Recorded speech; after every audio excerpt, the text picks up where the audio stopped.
जय श्री कृष्णा। राधे राधे। आइए आज हम बृहस्पतिवार की संपूर्ण व्रत कथा आरती सहित सुनेंगे। अगर आप बृहस्पतिवार का व्रत करते हैं तो आपको व्रत के साथ में बृहस्पति देव भगवान की व्रत कथा और आरती भी सुननी चाहिए। इससे व्रत करने के साथ कथा सुनने का भी संपूर्ण फल प्राप्त होता है। आइए सबसे पहले हम बृहस्पति देव भगवान के नाम का जयकारा लगाएंगे। उसके बाद में बृहस्पति देव भगवान की व्रत कथा और अंत में आरती सुनेंगे। जय हो बृहस्पति देव भगवान की जय। एक बार बहुत छोटा सा गांव था। उस गांव में एक वैश्य दंपति अपने बेटा बहू और एक कुंवारी लड़की के साथ रहते थे। वैश्य दंपति के बेटा बहू की शादी को अनेक बरस हो गए, लेकिन उन्हें संतान सुख की प्राप्ति नहीं हुई। तब एक बार जब पुरुषोत्तम मास का महीना आया तो वैश्य दंपति के बेटे की बहू केले के पेड़ को सींचने जाने लगी तो वह अपनी कुंवारी ननद को भी साथ ले जाती। केले के पेड़ को सींचते और पूजा करते समय वह कहती, हे विष्णु भगवान, अगर आप मुझे एक पुत्र देंगे तो मैं अपनी कुंवारी ननद की शादी आपके साथ करवा दूंगी। इस तरह वह पूरे पुरुषोत्तम मास में केले के पेड़ को सींचने, पूजा करने और घी का दीपक जलाते समय ऐसा ही कहती रही। इस तरह पूरा पुरुषोत्तम मास का महीना बीत गया। तब केले के देवता ने सोचा कि इसने मुझसे पुत्र मांगा है और बदले में यह अपने ननद का विवाह मेरे साथ करवा रही है। मुझे भी देखना चाहिए कि यह अपनी ननद का ब्याह मेरे साथ कैसे कराती है, इसलिए इसकी मन्नत तो पूरी करनी ही पड़ेगी।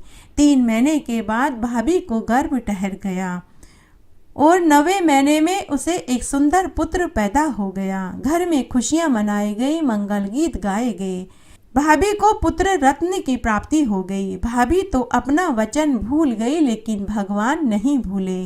बेटा होने के बाद जब भाभी 1.25 महीने बाद पहली बार अपने बच्चे को लेकर मुंह उठने के लिए मायके में जा रही थी तो वह उसी रास्ते से गई जिस रास्ते में वह केले का पेड़ था। पुराने जमाने में जब एक स्थान से दूसरे स्थान पर जाना होता था तो खेतों के मुंडेर पर पैदल पैदल जाते या फिर बैलगाड़ी या ऊंट गाड़ी में बैठकर के जाते थे। जब भाभी केले के पेड़ के नीचे से गुजरी तो पेड़ में से आवाज आई कि अरे, तूने कहा था कि मुझे बेटा दे दो तो मैं अपनी कुंवारी ननद का ब्याह आपके साथ करा दूंगी। अब तू अपनी बोलारी पूरी कर। भाभी ने आस-पास देखा तो उसे कोई दिखाई नहीं दिया। तभी केले का पेड़ जोर जोर से हिलने लगा। यह देखकर भाभी डर गई। उसे अपनी कही हुई बात याद आ गई। वह अपने बच्चे को लेकर जल्दी जल्दी अपने मायके में आ गई। जितने दिन भी वह मायके में रही बड़ी बेचैन रही। तो मायके में भाभी के माता पिता और भाई बहनों ने पूछा कि तू इतनी परेशान क्यों है, लेकिन उसने किसी को कुछ नहीं कहा। कुछ दिन मायके में रहने के बाद जब भाभी ससुराल आई तो वह उस रास्ते से नहीं आई जिस रास्ते में वह केले का पेड़ था। वह दूसरे रास्ते से ससुराल आ गई। ससुराल आने के बाद भी वह परेशान रही। तब भाभी के सास, ससुर और पति ने पूछा कि जब तुम यहाँ से मायके गई थी तो बहुत खुश थी, लेकिन मायके से आने के बाद तुम बहुत उदास लग रही हो। क्या मायके वालों में से किसी ने कुछ उल्टा सीधा तो नहीं कह दिया? तब भाभी ने हंसते हुए कहा कि किसी ने कुछ नहीं कहा। पिछले कुछ दिनों से मुझे कमजोरी महसूस हो रही है। तब सास, ससुर और पति ने कहा कि तुम कुछ दिन आराम करो, हम घर के कामकाज के लिए नौकरानी लगा लेते हैं। तब घर के कामकाज के लिए एक नौकरानी लगा दी, लेकिन फिर भी भाभी दिन पर दिन सूखने लगी। उसकी भूख, प्यास, नींद सब गायब हो गई। परिवार में सब लोगों ने भाभी से कुरेद कुरेद कर पूछा, लेकिन उसने किसी को कुछ नहीं बताया। परिवार वालों ने अपनी बहू को डॉक्टर, नीम हकीम, वेद को दिखाया, लेकिन सब ने एक ही बात कही कि आपकी बहू एकदम स्वस्थ है, इसे कोई बीमारी नहीं है।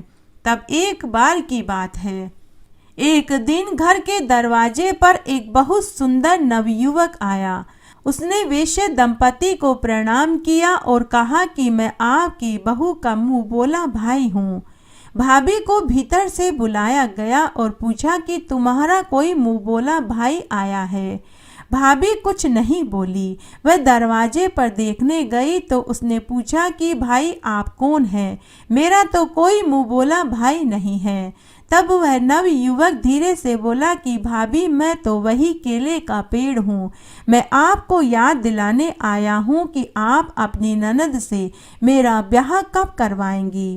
भाभी थरथर कांपने लगी। तब तक वह नवयुवक भीतर साहूकार दंपति के पास आकर बैठ गया। उसने कहा कि माँ बाबूजी मैं बाहर गांव कमाने चला गया था जब मेरी बहन बहुत छोटी थी। मैं कुछ दिन पहले ही गांव वापस लौटा हूँ।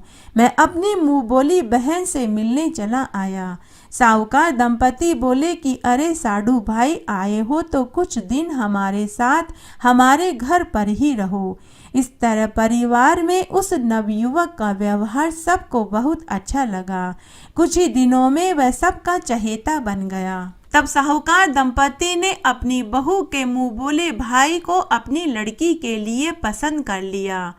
बहू को जब यह पता लगा तो उसे बहुत खुशी हुई। उसकी परेशानी, उसका दुख अब खत्म हो चुका था। उसने खूब बढ़ चढ़कर विवाह की तैयारियों में भाग लिया। धूमधाम से विवाह संपन्न हो गया। मुंह बोला भाई अपनी पत्नी को साथ लेकर खुशी खुशी चला गया। इस तरह समय अच्छे से गुजरने लगा। जब पहला त्योहार आया तो साहूकार दंपति अपने बेटा बहू से बोले कि कल राखी का त्योहार है, तुम दोनों राखी बंधवाने अपनी बहन के ससुराल चले जाना। बेटे ने कहा कि ठीक है माँ बाबूजी हम दोनों चले जाएंगे। यह सुनते ही भाभी के पैरों के नीचे से जमीन खिसक गई और ऊपर से आसमान सरक गया। वह सोच में पड़ गई कि मैं इन्हें लेकर कहाँ जाऊंगी। अब मैं अपने पति को लेकर कहाँ जाऊंगी। वह उसी समय केले के पेड़ के पास गई और विनती करने लगी कि हे केले के देवता, मेरी ननद से आपने विवाह किया। अब मेरे सास ससुर कह रहे हैं कि पहली राखी पर अपनी बहन के ससुराल राखी बंधवाने जाना। हे ईश्वर, मैं अपने पति को लेकर कहाँ जाऊं? तभी वहां आकाशवाणी हुई कि तुम अपने पति को लेकर इसी पेड़ के पास आ जाना, लेकिन 1.25 प्रहर से ज़्यादा देर मत रुकना। भाभी खुशी खुशी घर आ गई। रक्षाबंधन का दिन भी आ गया। भाभी अपने बच्चे और पति को लेकर उसी केले के पेड़ के पास पहुँचे तो उस केले के पेड़ की जगह बहुत सुंदर महल नुमा मकान खड़ा था। नौकर चाकर, हाथी, घोड़े, ऊंट सभी थे। भाभी भी देखकर आश्चर्य में पड़ गई। सुंदर नवयुवक व ननद बाई ठाठ की जिंदगी जी रहे थे। भाभी को देखते ही ननद गले लग गई और धीरे से भाभी से बोली कि भाभी आपकी वजह से मुझे इतना सुंदर घर वर मिला है। मुझे आपके केले के पेड़ को सींचने का फल मिला है। बहन ने अपनी भाभी व भाई भतीजे के राखी बांधी तो भाभी ने भी अपने मुंह बोले भाई के राखी बांधी। 1.25 प्रहर का समय बीत गया। भाभी ने अपने पति से कहा कि अब हमें चलना चाहिए, बहुत देर हो गई है। लेकिन पति का मन इतनी जल्दी जाने का नहीं हो रहा था। तब भाभी बोली कि हमारा बच्चा परेशान हो रहा है, हमें चलना चाहिए। तब भाभी अपने बच्चे और पति को लेकर वापस घर की ओर आ गए। थोड़ी दूर आगे आने पर भाभी से उसका पति बोला कि मेरी छतरी तो तेरे भाई के घर ही रह गई है, चलो हम छतरी लेकर आते हैं। भाभी ने अपने पति को बहुत मना किया।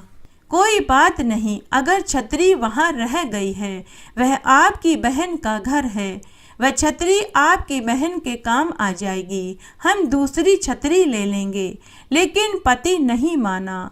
तब वे वापस उसी स्थान पर पहुँचे, लेकिन वहाँ पहले जैसा कोई महल माड़िया नहीं था। उजाड़ वन था, दूर दूर तक धूल उड़ रही थी। वहाँ एक केले का पेड़ था जिस पर छतरी लटक रही थी।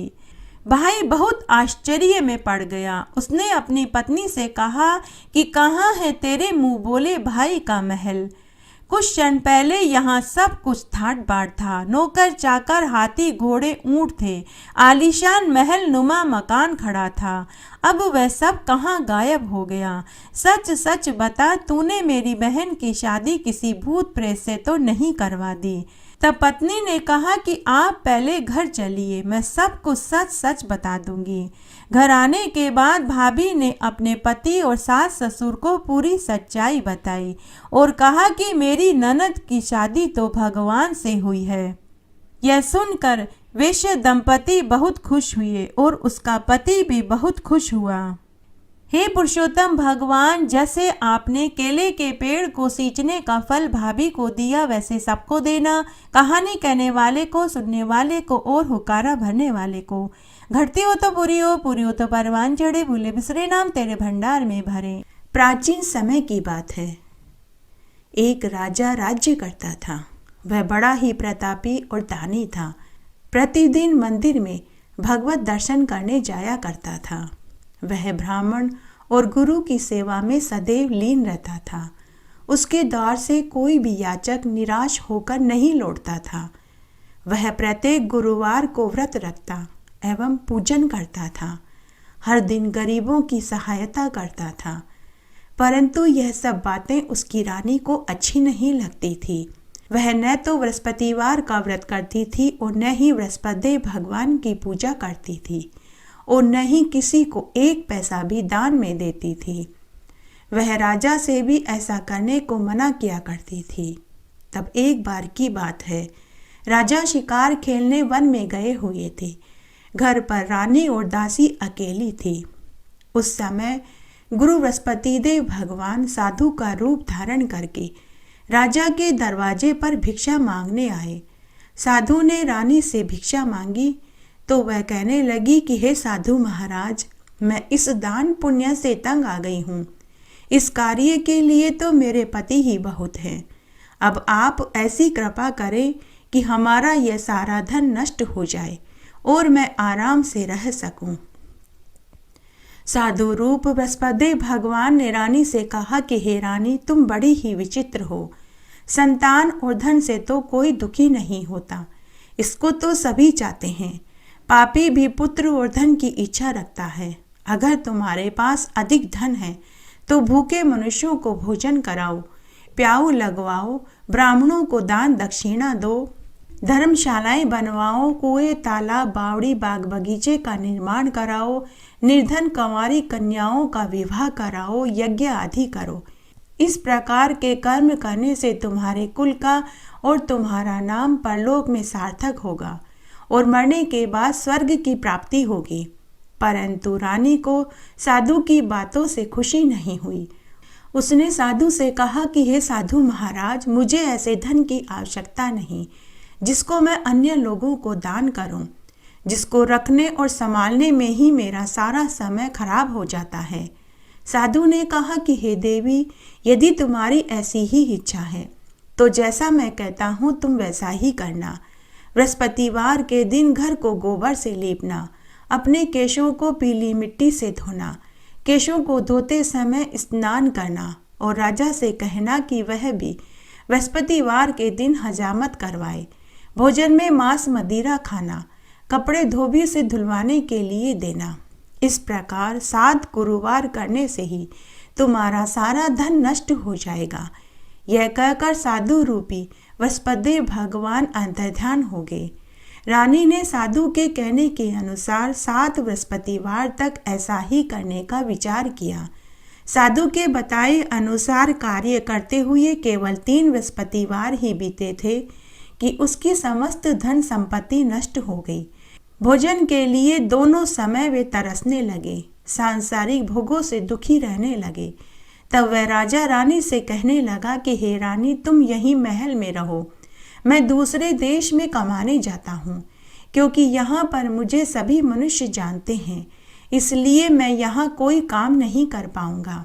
मैं अब परदेश जा रहा हूँ, वहाँ कोई काम धंधा करूँगा, शायद हमारे भाग्य बदल जाएं। ऐसा कहकर राजा परदेश चला गया। वह वहां जंगल से लकड़ी काट कर लाता और शहर में बेचता। इस तरह राजा अपना जीवन बिताने लगा। इधर राजा के बिना रानी और दासी भी दुखी रहने लगी। किसी दिन भोजन मिलता तो किसी दिन जल पीकर ही रह जाती।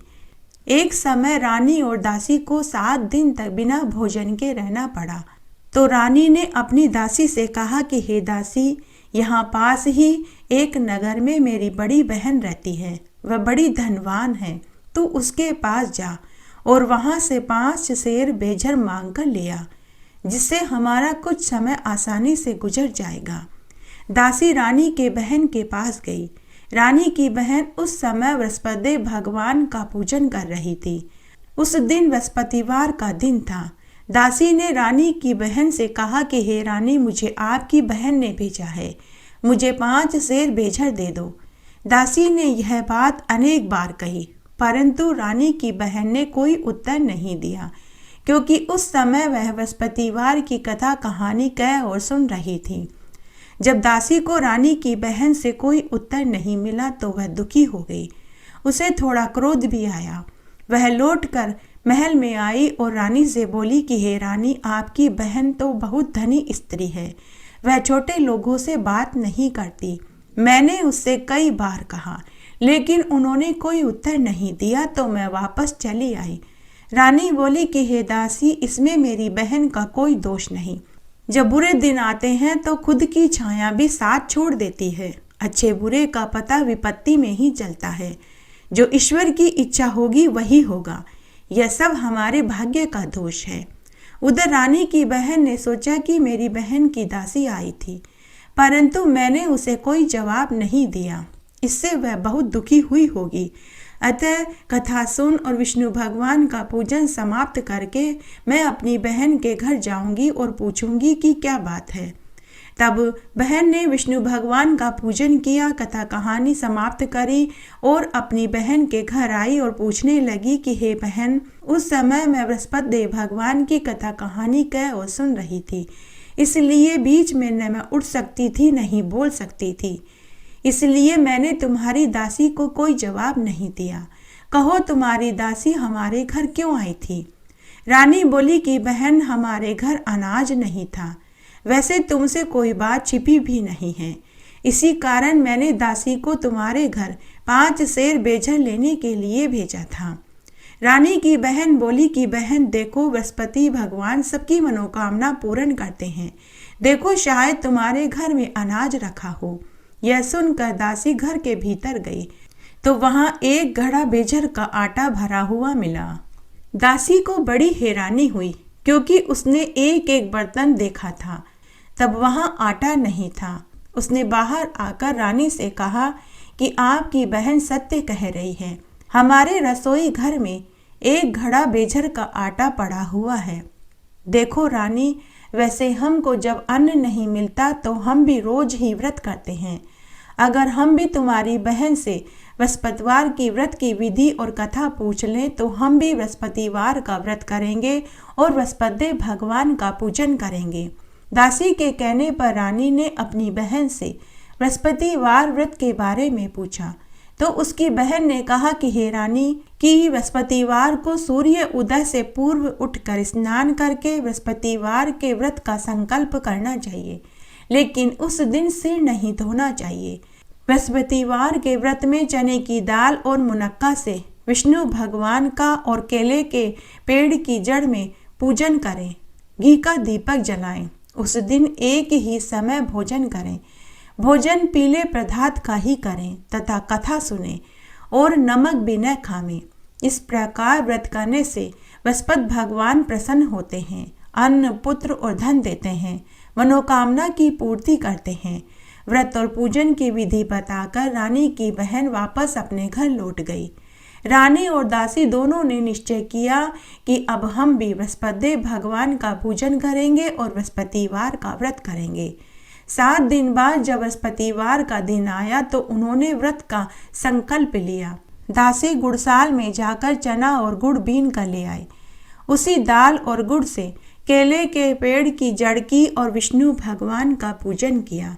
पूजन करने के बाद दोनों ने सोचा कि अब पीला भोजन कहाँ से आएगा। दोनों बड़ी दुखी हुई, परंतु उन्होंने व्रत किया था, इस कारण वसुदेव भगवान प्रसन्न हो गए। वसुदेव भगवान एक साधारण व्यक्ति के रूप में उनके महल में आए और 2 थाल में स्वादिष्ट पीला भोजन देकर चले गए और दासी से कहा कि हे दासी, यह भोजन तुम्हारा और तुम्हारी रानी के लिए है, तुम दोनों भोजन कर लेना। दासी भोजन पाकर बहुत खुश हुई और उसने रानी से कहा कि हे रानी जी, भोजन कर लो। रानी को भोजन के बारे में पता नहीं था, इसलिए वह दासी से बोली कि जा तू ही भोजन कर ले, क्योंकि तू मेरा मजाक उड़ा रही है। दासी बोली कि हे रानी, एक व्यक्ति अभी थोड़ी देर पहले आया था, वह हम दोनों के लिए भोजन देकर गया है। रानी कहने लगी कि वह भोजन तेरे ही लिए देकर गया होगा, तू ही कर ले। दासी ने कहा कि वह व्यक्ति हम दोनों के लिए 2 थाल में भोजन देकर गया है, इसलिए हम दोनों ही साथ साथ भोजन करेंगे। उसके बाद रानी और दासी दोनों ने वसुदेव भगवान को प्रणाम किया और भोजन किया। उसके बाद वे प्रत्येक बृहस्पतिवार को वसुदेव भगवान का व्रत और पूजन करने लगी। बृहस्पति भगवान की कृपा से उनके घर में खूब धन दौलत हो गई, परंतु रानी फिर से पहले की तरह आलस्य करने लगी। तब दासी रानी से बोली कि देखो रानी, तुम पहले भी इस प्रकार आलस्य करती थी, तुम्हें धन के रखने में कष्ट होता था, इसी कारण हमारा सारा धन नष्ट हो गया। अब हमें बृहस्पति भगवान की कृपा से धन मिला है, तो तुम फिर से आलस्य कर रही हो। बड़ी मुसीबतों के बाद हमने यह धन पाया है, इसलिए हमें दान पुण्य करना चाहिए।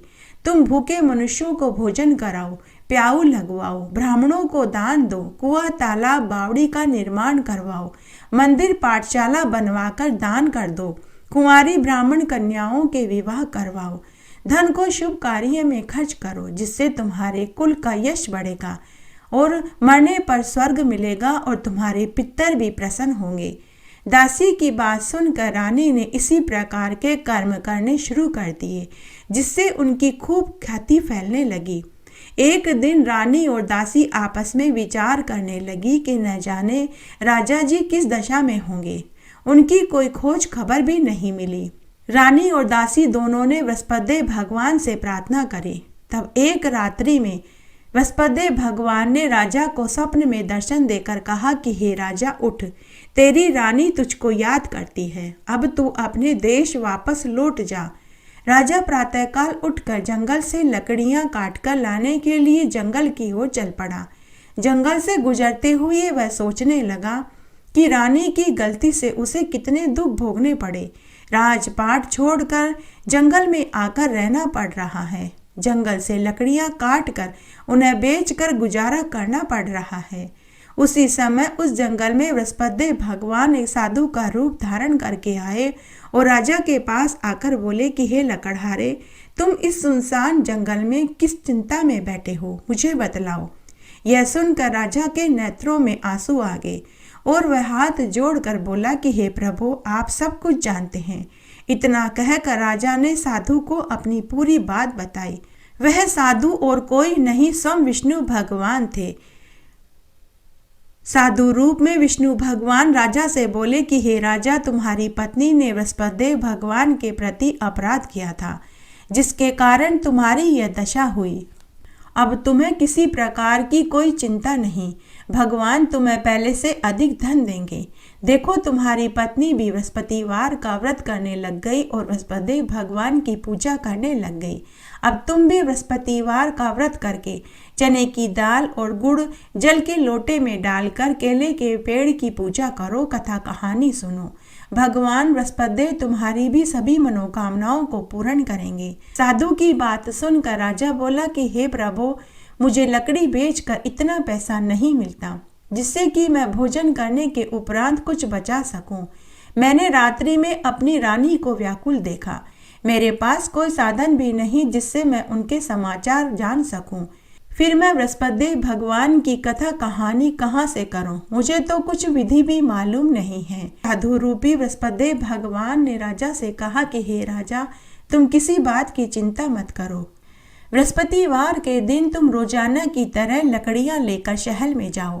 तुम्हें उस दिन दुगना धन प्राप्त होगा, जिससे तुम भली भांति भोजन कर लोगे और बृहस्पतिवार के पूजा की सामग्री भी तुम ले आओगे। और बृहस्पति देव की कथा इस प्रकार है जो मैं तुम्हें सुनाता हूँ। तब साधु रूप में बृहस्पति भगवान ने राजा को जो कथा सुनाई वह इस प्रकार थी। प्राचीन काल में एक बहुत निर्धन ब्राह्मण था। उसके कोई संतान नहीं थी। वह नित्य पूजा पाठ किया करता था, परंतु उसकी स्त्री बहुत मलिनता के साथ रहती थी। वह न स्नान करती थी, न किसी देवता का पूजन करती थी। प्रातःकाल उठते ही वह भोजन कर लेती थी, बाद में अन्य कार्य करती थी। ब्राह्मण इस बात से बहुत दुखी रहता था। उसने अपनी पत्नी को बहुत समझाया, परंतु उसकी पत्नी के ऊपर अपने पति की बात का कोई असर नहीं हुआ। भगवान की कृपा से ब्राह्मण की स्त्री को एक कन्या पैदा हुई। वह कन्या अपने पिता के घर में बड़ी होने लगी। ब्राह्मण की वह बालिका प्रातः स्नान करके भगवान विष्णु की पूजा करती। वह बचपन से ही बृहस्पतिवार का व्रत करने लगी। पूजा पाठ समाप्त करके स्कूल जाती तो मुट्ठी में जौ भरकर ले जाती और पाठशाला के मार्ग में डालती जाती।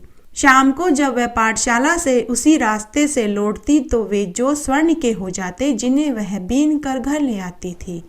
एक दिन वह बालिका सूप में उन सोने के जौ को फटक कर साफ कर रही थी, तो उसकी माँ ने देख लिया और बोली कि हे बेटी, सोने के जौ को फटकने के लिए तो सोने का सूप होना चाहिए। दूसरे दिन गुरुवार था। कन्या ने पुनः व्रत रखा और बृहस्पति भगवान से प्रार्थना करने लगी कि हे प्रभु, यदि मैंने सच्चे मन से आपकी पूजा करी है तो मुझे सोने का सूप दे दो। बृहस्पति भगवान ने उसकी प्रार्थना को स्वीकार कर लिया। रोजाना की तरह वह कन्या जौ फैलाती हुई पाठशाला चली गई। पाठशाला से लौटकर जब वह वापस आई तो उसे सोने के जौ के साथ सोने का सूप भी मिला, जिसे वह लेकर घर आ गई, परंतु उसकी माँ का तो वही ढंग रहा। तब एक दिन की बात है, ब्राह्मण की कन्या सोने के सूप में सोने के जौ को फटककर साफ कर रही थी। उसी समय उस नगर का राजकुमार उनके घर के सामने से गुजरा। राजकुमार ने ब्राह्मण की कन्या को देखा। ब्राह्मण की कन्या बड़ी ही रूपवती थी। वह उस समय सोने के सूप में सोने के जौ को फटक रही थी। राजकुमार ब्राह्मण की कन्या पर मोहित हो गया। वह महल में आया और अन्न जल त्याग कर उदास होकर बैठ गया। राजा रानी ने जब राजकुमार को उदास देखा और जब उनको पता चला कि उनके बेटे ने अन्न जल का त्याग कर दिया है, तो राजा रानी अपने मंत्रियों के साथ अपने पुत्र के पास आए और पूछने लगे कि हे पुत्र, तुम्हें किस बात का कष्ट है? किसी ने तुम्हारा अपमान किया है तो वो बताओ। तुम मुझे पूरी बात बताओ, मैं वही करूँगा जिससे कि तुम्हें प्रसन्नता हो।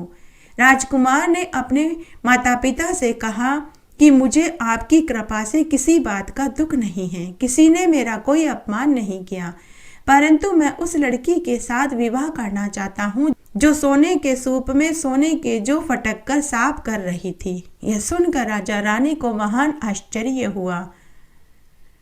राजा ने कहा कि हे बेटा, इस तरह की कन्या का पता तुम ही लगाओ, मैं उसके साथ तुम्हारा विवाह अवश्य करवा दूंगा। राजकुमार ने अपने माता पिता को लड़की के घर का पता बतलाया। तब मंत्री उस ब्राह्मण के घर गए और राजा का आदेश ब्राह्मण को सुनाया। यह सुनकर ब्राह्मण बहुत खुश हुआ। कुछ दिन के बाद ब्राह्मण की कन्या का विवाह धूमधाम से राजकुमार के साथ संपन्न हो गया। कन्या के घर से जाते ही ब्राह्मण के घर में गरीबी का निवास हो गया। अब भोजन के लिए अन्न बड़ी मुश्किल से मिलता था। एक दिन दुखी होकर ब्राह्मण अपनी पुत्री से मिलने महल में गया। बेटी ने पिता की दुखी अवस्था को देखा तो अपनी माँ का समाचार पूछा। ब्राह्मण ने सारा हाल अपनी बेटी को कह सुनाया। कन्या ने बहुत सा धन देकर अपने पिता को विदा कर दिया। इस तरह ब्राह्मण का कुछ समय सुखपूर्वक व्यतीत हो गया, लेकिन कुछ दिनों के बाद फिर से उसके वही हाल हो गए। ब्राह्मण फिर अपनी कन्या के यहाँ गया और सारा हाल कह सुनाया। तो ब्राह्मण की बेटी अपने पिता से बोली कि पिताजी, आप माताजी को यहाँ लेवा लाओ, मैं उन्हें बृहस्पतिवार के व्रत की पूरी विधि बता दूंगी, जिससे कि गरीबी दूर हो जाएगी। ब्राह्मण अपनी पत्नी को लेकर पुत्री के पास महल में पहुंचा तो ब्राह्मण की बेटी अपनी माँ को समझाने लगी कि माँ, तुम प्रातःकाल उठकर स्नान करके विष्णु भगवान का पूजन किया करो, तुम्हारी सारी दरिद्रता दूर हो जाएगी।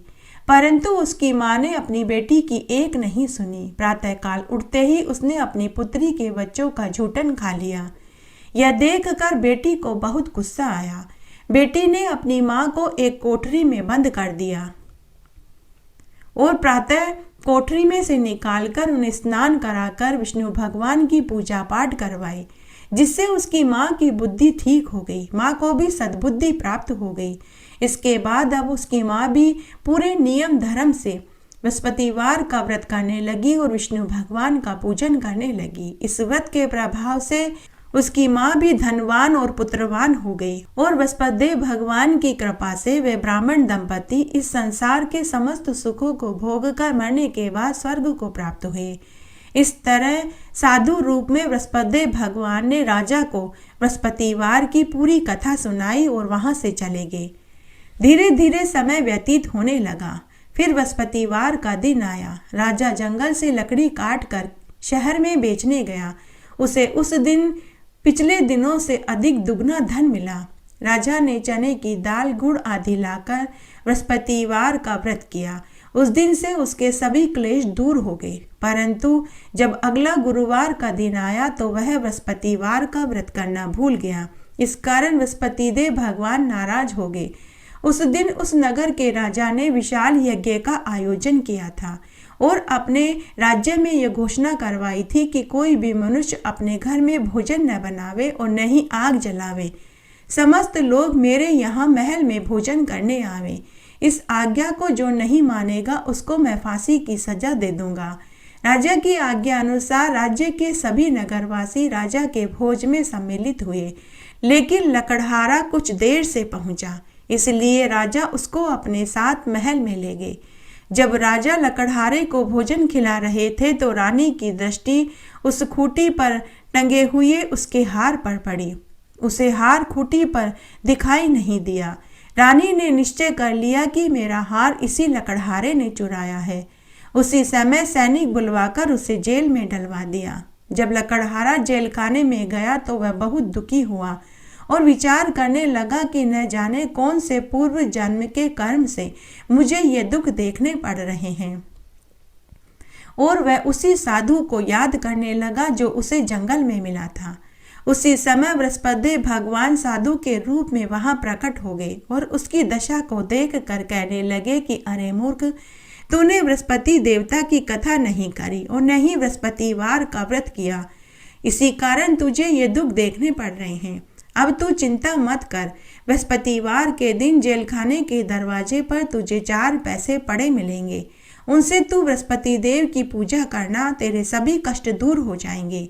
अगले बृहस्पतिवार को उसे जेलखाने के दरवाजे पर 4 पैसे पड़े मिले। राजा ने पूजा का सामान मंगवाकर कथा कही और प्रसाद बांटा। उसी रात्रि को बृहस्पति भगवान ने नगर के राजा को स्वप्न में दर्शन देकर कहा कि हे राजा, तूने जिस आदमी को जेलखाने में बंद किया है वह निर्दोष है, वह भी एक नगर का राजा है, इसलिए प्रातःकाल होते ही तू उसे छोड़ दे। रानी का हार तुझे वहीं खूंटी पर टंगा हुआ मिलेगा। अगर तूने ऐसा नहीं करा तो मैं तेरे राज्य को नष्ट कर दूंगा। राजा प्रातःकाल उठा और खूंटी पर रानी का हार टंगा हुआ देखा तो उसी समय सैनिक को भेजकर लकड़हारे को जेल से रिहा करवाया और उसे महल में बुलवाया और उससे क्षमा मांगी और राजा को सुंदर सुंदर वस्त्र आभूषण पहनाकर और उसे खूब सारा धन देकर विदा कर दिया। बृहस्पति भगवान की आज्ञा से राजा अपने नगर को चल पड़ा। राजा जब नगर के निकट पहुंचा तो उसे बड़ा आश्चर्य हुआ। नगर में पहले से भी अधिक बाग, तालाब, कुएं, धर्मशाला, मंदिर बने हुए थे। राजा ने पूछा कि यह सब किसके हैं? यह बाग, धर्मशाला, मंदिर किसने बनवाए? तो नगर के लोग कहने लगे कि यह सब रानी और दासी ने बनवाए हैं। राजा को बहुत आश्चर्य हुआ और थोड़ा गुस्सा भी आया। जब रानी ने खबर सुनी कि राजा आ रहे हैं तो उसने अपनी दासी से कहा कि हे दासी, देख, राजा हमको बहुत बुरी हालत में छोड़कर गए थे। वह हमारी ऐसी दशा देखेंगे तो कहीं लौट न जाए, इसलिए तू दरवाजे पर खड़ी हो जा। रानी की आज्ञा अनुसार दासी दरवाजे पर खड़ी हो गई। जब राजा आए तो वह उन्हें आदर के साथ महल में लेकर आई। तब राजा ने आते ही क्रोध करके तलवार निकाल कर रानी से पूछा कि हे रानी, बताओ तुमने यह सारा धन कहाँ से प्राप्त किया। तब रानी ने कहा कि हमें यह सब धन बृहस्पति भगवान के व्रत और उनके पूजन के प्रभाव से प्राप्त हुआ है। राजा ने तब निश्चय कर लिया कि 7 रोज बाद तो सभी बृहस्पतिवार का पूजन करते हैं और व्रत करते हैं, परंतु मैं रोजाना दिन में 3 बार कथा कहा करूंगा और रोज व्रत करूंगा। अब वह हर समय अपने दुपट्टे में चने की दाल और गुड़ रखने लगा और दिन में 3 बार कथा कहने और सुनने लगा।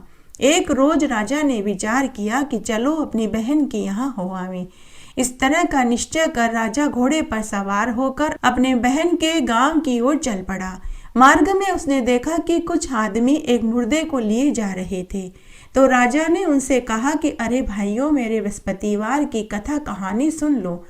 तो वे लोग बोले कि लो, हमारा तो आदमी मर गया और इसको अपनी कथा की पड़ी है। परंतु कुछ समझदार आदमी बोले कि कोई बात नहीं, हम पहले इसकी कथा कहानी सुन लेते हैं, उसके बाद हम मुर्दे को शमशान में लेकर चलेंगे। तब राजा ने चने की दाल और गुड़ निकाली और बृहस्पतिवार की कथा कहानी कहने लगा।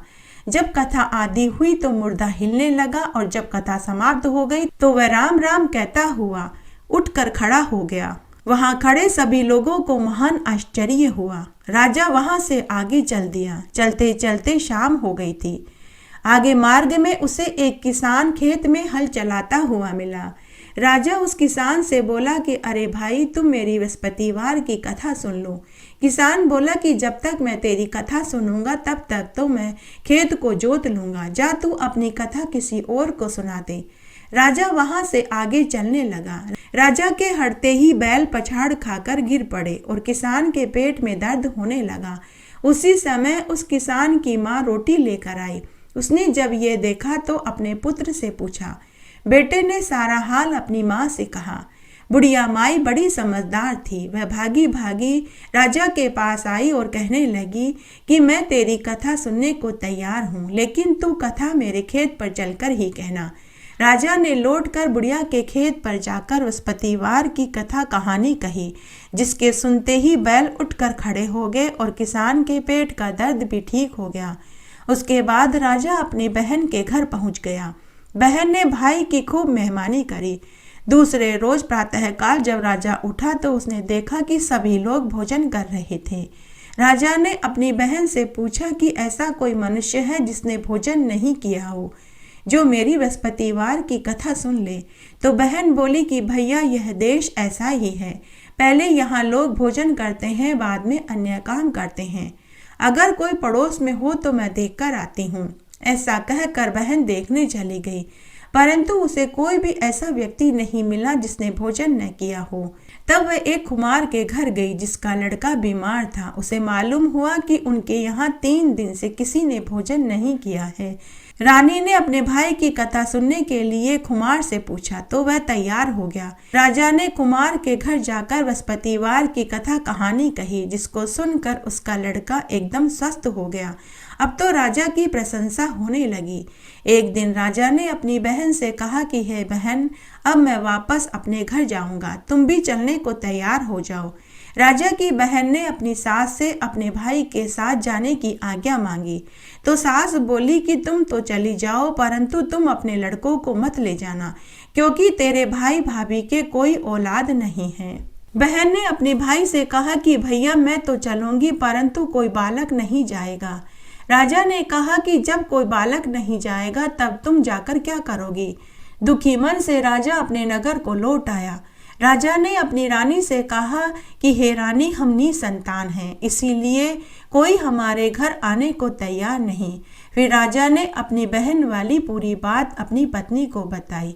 इतना कहकर बिना भोजन आदि किए राजा शैया पर लेट गया। रानी बोली कि हे स्वामी, बृहस्पति भगवान ने हमें सब कुछ दिया है, वे हमें संतान भी अवश्य देंगे। उसी रात्रि को बृहस्पति भगवान ने राजा को स्वप्न में दर्शन देकर कहा कि हे राजा, उठ, सभी सोच त्याग दे, तेरी रानी गर्भवती है।